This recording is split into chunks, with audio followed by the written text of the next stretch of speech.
Hello again, MMA True Believers. It is I, Jason Burgos for Sherdog.com, and I am joined by a man who has become a frequent interview collaborator. He is currently the number 6 ranked featherweight in the UFC, is entering his second headlining spot for the promotion as he comes to us all the way from Yas Island in Abu Dhabi, where it's so hot, where he will be facing the number 10 man in Dan Ige, and that is Tom Brady's biggest fan, my man Calvin Kattar. Calvin, thanks for the time. And does your weight cut right now consist of just sitting outside in 110 degrees for like an hour or so?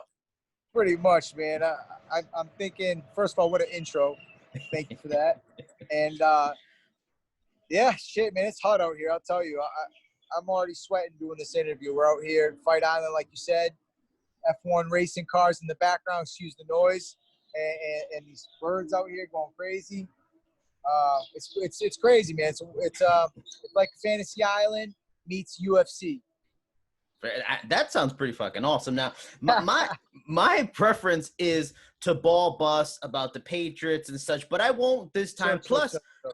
Plus, I saw my guy Cole Shelton kind of stole my gimmick a little bit during your talk with him recently. So, I'm not going to retread. So, but listen, man, fight week, we can't be talking shit on fight week. You know what I mean? I got to save it all for Ige on Wednesday. All right, fair enough. So, former league MVP Cam Newton is now a Patriot. Thoughts on the move? And are you relieved that they have a quarterback now that, if he can stay healthy, can do some serious damage with his resume?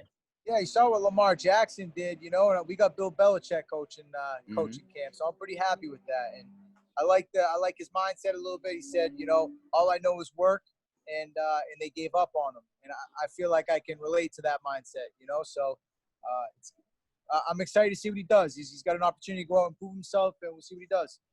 Now, you are ranked number 6 in the division, like I mentioned in the opening.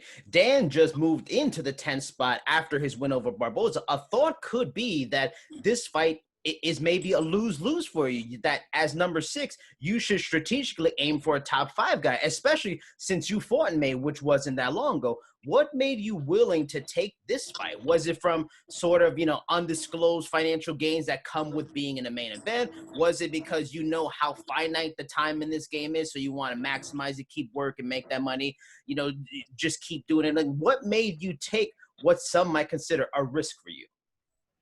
Yeah, like you said, it's people see it that way, but for me, I'm just trying to stay busy, and I'm not going to sit on the sidelines while my dreams are right in front of me, man. I got an opportunity to come out here, headline UFC Fight Island, be the main event. Who's saying no to that? And if you got that mindset, you ain't getting far. So we're staying busy, and we're willing to take on all these guys that others aren't, to get more big moment opportunities. And I feel like I have another one come Wednesday night, and just got to go and capitalize now. When watching the Ige and Barboza fight, or watching it again to prepare for this, did you think Dan won that fight?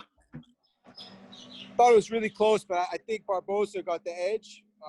But I'm not a judge. He did what he had to do. He's done what he had to do the last 6 guys. He's on a 6-fight win streak. But come Wednesday night, that streak comes to an end.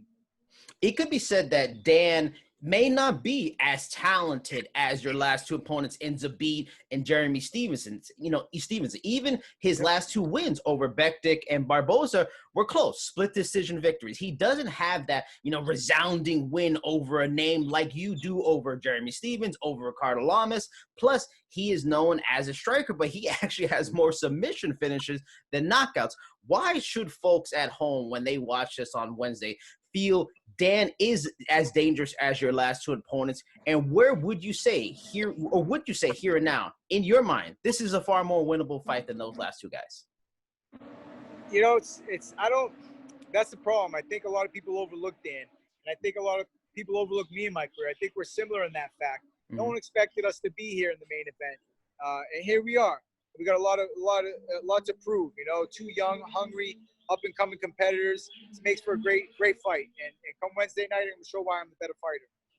This just seems like the right kind of matchup where, you know, despite Dan maybe not being as flashy as guys like this beat and stuff like that, both your game, your style, stylistically match up really well, where this should be really an entertaining fight, a fantastic main event.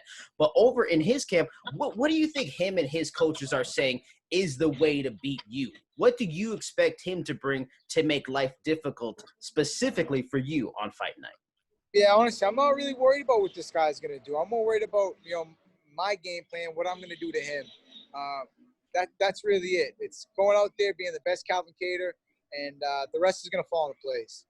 Because of his toughness and because you two match up well, like I mentioned, this could end up boiling down to just a straight up battle of wills when it really comes down to it.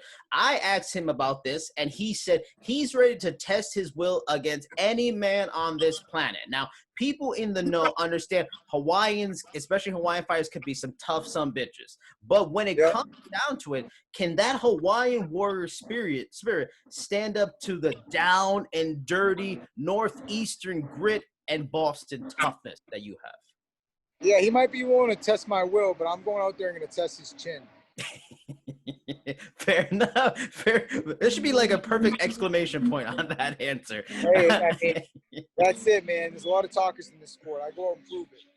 Have you been to like the facility that will house the event, and do you foresee the heat being a factor in the fight like it has been for previous, you know, events the UFC's done in Abu Dhabi? And did you do any kind of, you know, preparation in advance for what an average temperature of 110 degrees in that place? Now, you can't really practice for that. But then again, you know, it's like I've seen the venue. I haven't been inside it.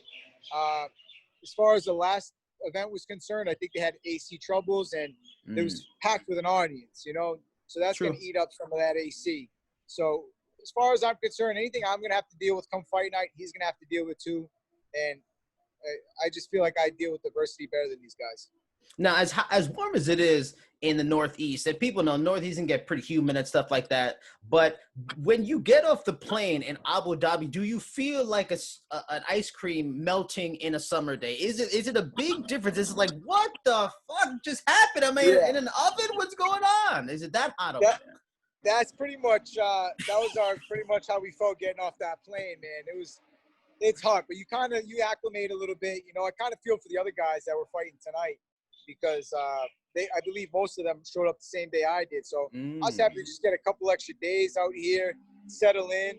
We hit that F1 racing track the other day. It was fun as hell. You can hear it. And just enjoying this experience, man, because the journey's the destination. But we got a job to do, and it is a business trip. But enjoy the moments along the way while hitting these checkpoints. And I was talking to Tyson a little bit about this yesterday, because I seen, like, watching the embed, they were talking about that certain fighters they're suggesting they stay on like their U.S. times, because you guys are going to complete like a 7 a.m. in the morning, stuff like that. And Tyson was saying how you guys are doing it different. Everybody's kind of doing it different. How long has it taken you to get adjusted to waking up far earlier, you know, having like 3 or 4 hours in between when you're fighting compared to, say, other fights? Like, how's that adjustment gone along with the heat and stuff like that? It's definitely an adjustment, but it's an adjustment for him too. Like I said, any factors like that, I don't get too lost in, and I always keep it, like, cut it down real simple. If I was going to eat breakfast and, you know, some guy forced me to have to defend myself in the morning, you know, maybe stepped on my shoes or looked at me the wrong way, and I had to supposedly, you know, defend myself, then I wouldn't, you know, I'm not just going to be like, hang on, man, it's too early.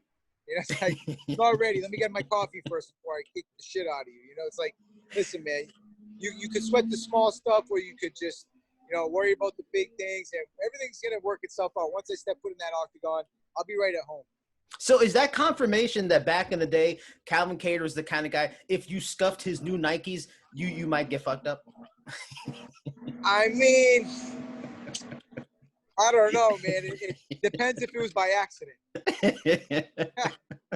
Fair enough. Now, last question. I know you are not the type of guy to call for specific opponents and stuff like that, but a win over Dan should break you into the top 5. Now, let's say Max Holloway is unable to regain the title tonight. Is that a fight you would really like to call for here and now above any other fight, just to fight a legend of the division like Max and get a chance to just further your own legacy? they're all going to get him, man, at one point or another. You know, for me, I'm just focused on Dan Ige right now. But after that, it's really just getting after the guy, you know, the man with the belt around his waist. And if it's not him, it's whoever gets me to him. So that's always the goal. And right now, it's all Dan Ige, though. Where do you see that fight? Who do you think? I mean, when this is getting recorded, it'll be, you know, published after the fight. But who do you see being the man with the belt after this title fight with Volkanovski tonight? Well, you can't count out the former champ, and you know, I think he's going to adjust pretty well. I think it'll be a good fight.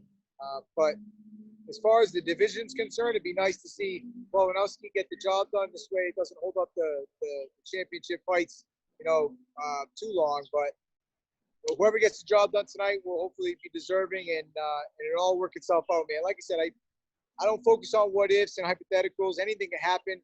But one thing's for sure is I'm going against Dan Ige this Wednesday night. Should he show up and things go smooth, which we're all planning for. I think based on some of these answers, I would say after the fighting career is over, I think Calvin Kattar has a career politics. Yeah, man.